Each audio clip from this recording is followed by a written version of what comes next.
ఇది తెలుసా, ఈ రోజు ల్యాబ్స్ లో యూజ్ చేసే ఐవీఎఫ్ ట్రీట్మెంట్ ని మహాభారతంలో గాంధారి మీద ప్రయోగించారని మీకు తెలుసా? ఐవీఎఫ్ ట్రీట్మెంట్ అంటే ఒక ఎగ్ ని ఒక స్పెర్మ్ ని ఒక ల్యాబ్ లో ఫెర్టిలైజ్ చేస్తారు. ఇప్పుడు బ్యాక్ టు గాంధారి స్టోరీకి వద్దాం. మహాభారతంలో వ్యాసుడు గాంధారికి 100 మంది పిల్లలు పుడతారని ఒక వరం ఇస్తాడు, రైట్? అయితే గాంధారి 2 సంవత్సరాలు అయినా కూడా డెలివరీ అవ్వకుండా అలానే ఉంటుంది.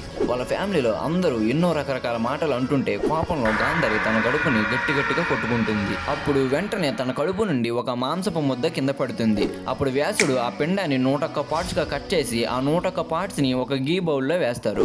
ఇప్పుడు ఉన్న ఐవీఎఫ్ టెక్నాలజీకి కొంచెం మెటఫార్షియల్ గా ఈ గీ బౌల్ ఉంటుంది. అలా 100 మంది అబ్బాయిలు ఒక అమ్మాయి కౌరవాలుగా బయటకు వచ్చారు. ఇప్పుడు మనం ఇలాంటి ట్రీట్మెంట్ ని ఐవీఎఫ్ ట్రీట్మెంట్ అని అంటున్నాం.